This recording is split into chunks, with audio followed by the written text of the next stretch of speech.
If you like rookies, it's a great week for you. And if you like closers, then it's actually even better for you on the waiver wire this week. Now, if you catch all the weekly videos here, you already know on Beat the Breakout and also on the live streams, I've talked quite a bit about some of these prospects who've been called up in the past week or so.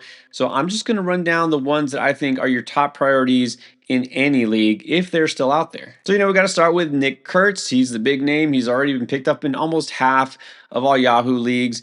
So there's not a great chance he's out there in any competitive leagues, but there's a chance. Already slotted into the starting lineup and in his very first game, registered his first MLB hit and an RBI to go with it. He is going to play first base for the foreseeable future for the Athletics. Now, in his debut, he hit seventh, but he could easily move up based on how he performs. I don't see why he can swap spots with JJ Bleday, who keeps moving down the lineup as the A's keep hitting, and he could maybe settle into fifth in that order. Really, the only tricky thing with Kurtz is not whether he deserves to be picked up, because he does, but it's, do you pick him up instead of player X, player Y? If you have to drop somebody to make room for him, where is that cutoff? And of course, I can't answer that question for you right here, right now, because it depends on who it is. I don't want to drop anybody who has been solid, consistent, good, anybody you drafted to be your starting everyday first baseman, even if they are struggling.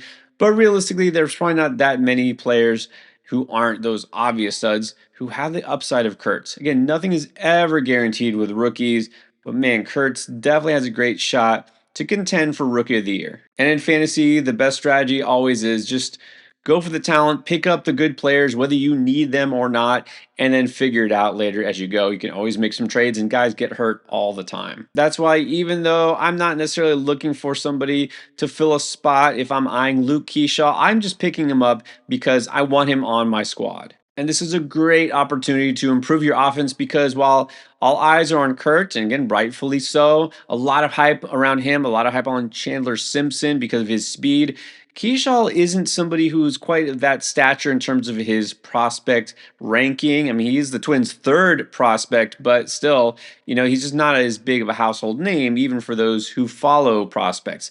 But I've had my eye on him since the preseason. He made my top 25 redraft rookie list, a guy I knew could make some waves as soon as he got called up, and he has wasted absolutely no time. Heading into Friday's action, got a 368 batting average already 1 week into the majors.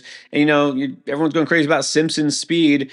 Well, Simpson has 2 steals in his first 4 games. Well, Keyshaw in his first 5 games has 5 steals. No homers yet, but he does have 3 doubles. He does have power. He's not necessarily going to be a big home run threat, but man, he's going to steal that many bases, and he will eventually get you some power. He's going to help you across the board. I can't go on enough about Keyshaw. If he's out there, really, there's no excuse not to grab him. And sure, the batting average will drop down from what it is right now, but I don't know how much. Like, he's shown excellent plate discipline, especially for a rookie. Not for anybody.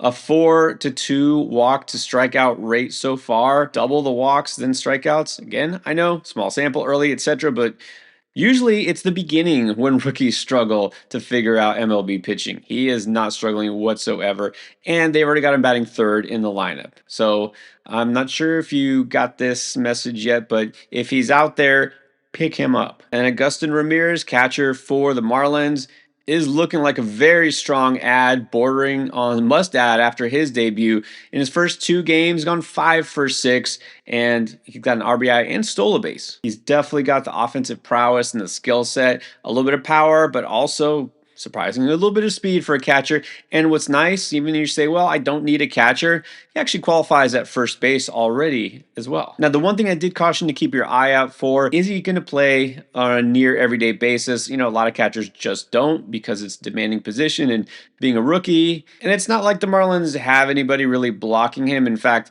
the reason he got called up at the time he did was because their 2 top catchers were already on the IL, and they have Liam Hicks there, a left-handed batter who had been manning the catcher position. And so you would think Ramirez would just get first rights to every start, and Hicks would just mix in once in a while. On the 3rd day after Ramirez got called up, he started his first 2 games, but then Hicks did play the 3rd. So I don't know that this is an exact split, the way it's going to work out, like a 2-to-1 rate or anything like that. But just keep in mind, Ramirez may not be behind the plate every single day. Just going to reiterate what I've been saying. If it's a 2-catcher league that you happen to be in, he's a must add. And actually could throw Edgar Caro for the White Sox in there as well. In a single catcher league, I can't say must if you already have a really good catcher. But again, he does qualify at first, so I'd say still a strong ad because he could help you out. Now, I haven't talked a lot about Caleb Durbin for the Brewers, who also recently got recalled because I'm never quite sure with the Brewers and their infielders. I want to see what happens here. I mean, so far, so good. Out of his first 6 games played, he's got a hit in 4 of them and has scored a run in 4 of them. Now, he also does have a home run and a steal. Durbin is not going to give you a lot of power. Don't expect much of that, but he could definitely steal some bases. I mean, just being in Milwaukee, we know that the stolen base upside is there because they are running like crazy, and Durbin does have a fair amount of speed. It's also worth mentioning for Durbin that he's valuable because he qualifies at second base, third base, and shortstop. So this seems like a nice type of player to have on your Roto League.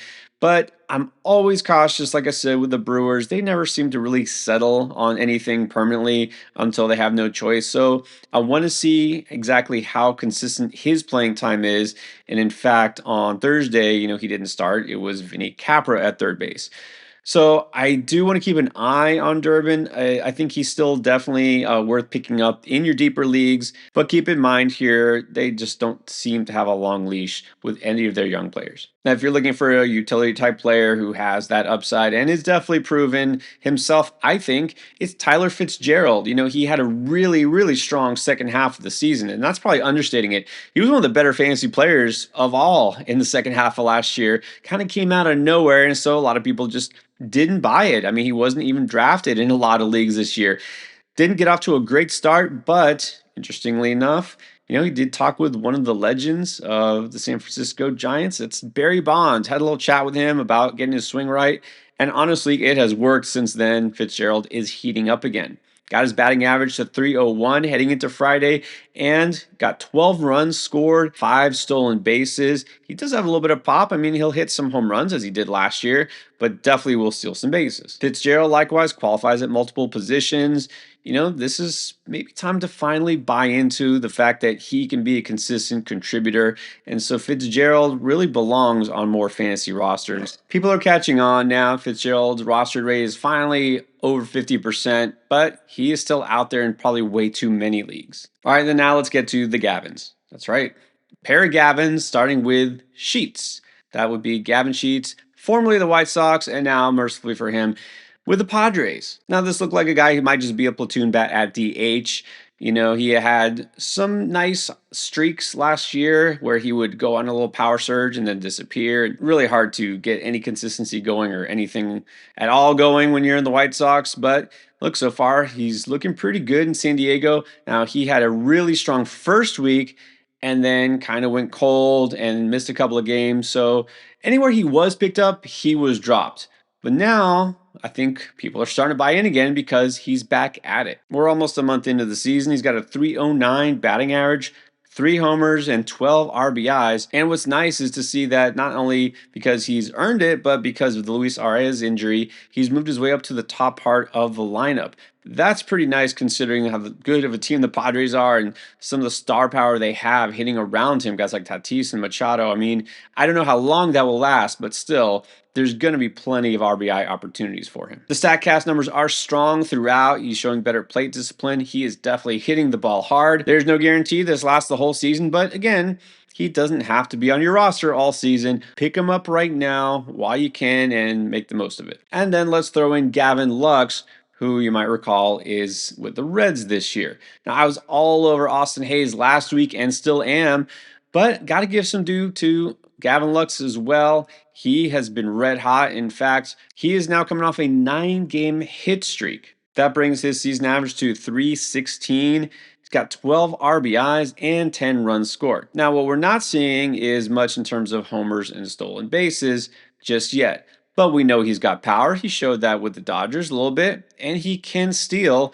He just hasn't quite done it yet, but if he continues to get on base, I feel like those numbers will continue because Cincinnati has no problem running. This is a great time to grab Lux, especially right now, because Cincinnati about to go on a road trip to Coors Field. He is hot. Got a nice schedule here coming forward, and he can qualify at second base and outfield. So don't overlook Lux. Change of scenery with some consistent playing time, which he didn't really get all the time with the Dodgers. He's getting consistent playing time, and he's in a good offensive context. Clearly, not as good a team. All right, the Reds versus the Dodgers, but he's going to finally get a chance to show that he can play every day. And remember, he came off a really good, strong second half at the end of last year, and so maybe that just continues. Now it's time to talk pitcher. And it's going to be different this week because usually give you about 4 or 5 starters and then maybe a closer or two. There are several maybe new closers or potential closers or temporary closers, but they are worth chasing if you need saves, and some of them even if you don't. And really, just not a lot of starting pitchers I want on my team. You might want to check back for the streamers to see who is worth streaming. At this point, all the good, reliable pitchers have pretty much been picked up. So let's start with possibly the most reliable reliever who could be a closer, and that's Cade Smith of the Cleveland Guardians. Now, Cade Smith was amazing last year, and that's why on MLB's top 10 right now list for relief pitchers, he made number 2. And that's despite not being a closer because he happens to pitch for the team that has a guy who had been the most reliable closer over the past couple of years and the saves leader over the past 3 years combined. That's Emmanuel Claus. Now, you know what's going on here with Claus. He's been bad and now potentially hurt. So I did say about a week ago, I'm not too worried. You know what? This is something he can get over. Really, if you look under the hood, he hadn't been outright bad, just had a couple of bad outings. It gets inflated when you pitch so few innings. But now another bad blown save. We're hearing that there might be something going on, and okay, so it might make sense why he's struggling, but also this raises some concerns. What if he hits the IL? How long is this going to last? We're going to have to pivot here, especially if you've had Klaus on your team, or even if you didn't. Man, Cade Smith is so good, maybe he'll make the team forget about Klaus. I'm serious. That's how great Cade Smith was last year. He pitched to an ERA under 2 and had a 35% strikeout rate. And so far this year, early on, the ERA of 1.38 and a 30% strikeout rate. Now, he's already notched 2 saves, and it could be more to come depending on if Gloss misses time. So if you are in need of saves anywhere, you got to pick him up. I mean, this guy is good enough, honestly, that even if you're in a league where you don't need saves, maybe it's even just like a points league, he's going to help you anyways because he strikes out batters. He does not give up runs. If you're in a league that counts hold or saves and holds, there's absolutely no excuse for him to be on the waiver wire. So let's just get that out of the way. But I'm going to say Cade Smith should be top priority ad everywhere. And then let's turn back to an old face. I talked about Camilo Doval a couple of weeks ago. Here we go again because now what I thought might happen seems to be happening. Nothing official, but we saw Doval get another save. And so whereas Ryan Walker has technically been the closer this year and does have a few saves, but something is going on with Ryan Walker too. Didn't quite look like himself early in the season, but now his last 2 outings, he's given up a total of 6 earned runs while only registering 2 outs. Now, it might be mix and match, and if Walker gets right, then who knows how this goes, for the rest of the season. But right now, Doval is clearly the better of the 2 pitchers. And it was his job last year in the first place. If he's going to pitch better, if Doval is back to his old ways, then he could just become the closer again. End of story. Now, the only thing with Doval so far, his ratios are very nice. He hasn't gotten blown up at all, but the strikeout rate is down. Oddly, it's 18%, only 6K per 9. That's unusual for a guy who usually was pretty high in terms of registering strikeouts. I think he'll get back to that. Again, I'm not too worried. And honestly, if he does have to sacrifice a little swing and miss just to keep from getting hit hard, I think that's all right. Honestly, with a closer, you're looking for saves. You're not looking for huge strikeout totals anyways. And we may have a committee situation or maybe a changing the guard here in Boston because now we've seen Justin Slayton get a couple of saves as opposed to Aroldis Chapman, who had pitched in the 8th inning. Now, Chapman has been great. There are no questions with him. His ratios, of course, he's not getting you that amazing strikeout rate that he did in his prime. He's well past his prime, but he has still been really good with Boston. And yet, Slayton is still being used in the 9th inning, which makes you wonder, is this one of those, where the manager's going to use Chapman, his best guy, he feels like in the high leverage innings, which sometimes is the 8th or even 7th inning. And then whoever's left over, kind of mops up, or he just kind of saves Slayton for that. We're going to probably see both guys getting saves going forward. Slayton has been fine this season. He's got 3 saves so far. He does get you about a K per inning. Last year, he was really good for the Red Sox, had a 2.93 ERA, a 1.01 whip. So, not the most exciting, potential closer out there, but saves are saves, and Boston is at least getting back to their winning ways. Liam Hendricks is kind of a wild card here, but I really don't think we should count anything for him, at least not in terms of high leverage or save situations. I wouldn't think about him anytime soon unless you're in a league that uses holds. And one more option here, I know the closers keep coming, Porter Hodge for the Cubs. Now, a lot of people had written off Porter Hodge because going into the offseason, it was assumed he might be the guy until they got Ryan Presley, and then Ryan Presley was getting saves. And Ryan Presley has been fine, except that right now he's dealing with a little bit of a knee issue. Reports are that Presley had his knee drained recently, which doesn't sound fun, and that's not going to keep him out long term. He's not hitting the injured list or anything like that. But even though his numbers look good and he's been the 9th inning option there for the Cubs, who are looking great, by the way, this is a veteran pitcher, and when you hear of a knee issue of any kind, that does make you concerned. Hodge was really good last year, and I know you look at the numbers and you want to immediately look away because Porter Hodge's ratios are ugly. But if you were following last week, that Cubs Diamondbacks game, the crazy inning and the comebacks, and yeah, Hodge was one of those pitchers who gave up a ton of runs. In fact, he allowed 6 earned runs in just that one inning against the D-backs, and that made what had been a really good season turn into what looks like a horrible one. But again, this is a reliever. He doesn't pitch that many innings unless you happen to have him in your lineup for that one particular day. He has done nothing but help you. So we can't count on saves going forward regularly because maybe Presley's fine. Maybe Presley, gets back to doing what he does and Hodge just goes back to being the setup man. But this is something to monitor. Not a bad idea to stash Hodge if you have Presley or if you're just still looking for saves. And the one starter I will say I think is finally worth adding and keeping, not just streaming, is Reese Olson for the Tigers, coming off back-to-back shutout performances. I'm not talking complete game shutouts. Those don't exist anymore, but 7 innings, 5 innings, no earned runs allowed. And we saw him do this last year. He had a stretch where he was immaculate. In 2024, Reese Olson had 5 starts, pitched to a 0.64 ERA, 0.79 whip.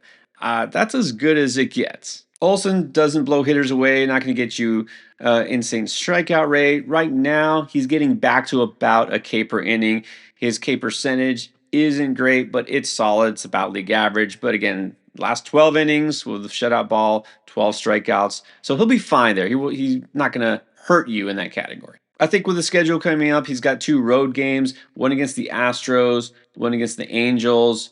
Neither of those matchups scare me off of him. If he's going to be in the zone like he was last year early in the season, hey, grab him now. All right, hopefully that helps you out and clears some things up as far as who to get on the waiver wire. Continue to be proactive. That's what it's all about. That includes making some smart trades. If you haven't checked the buy low video for this week, you want to know who you should be trying to get while you can, it's right here.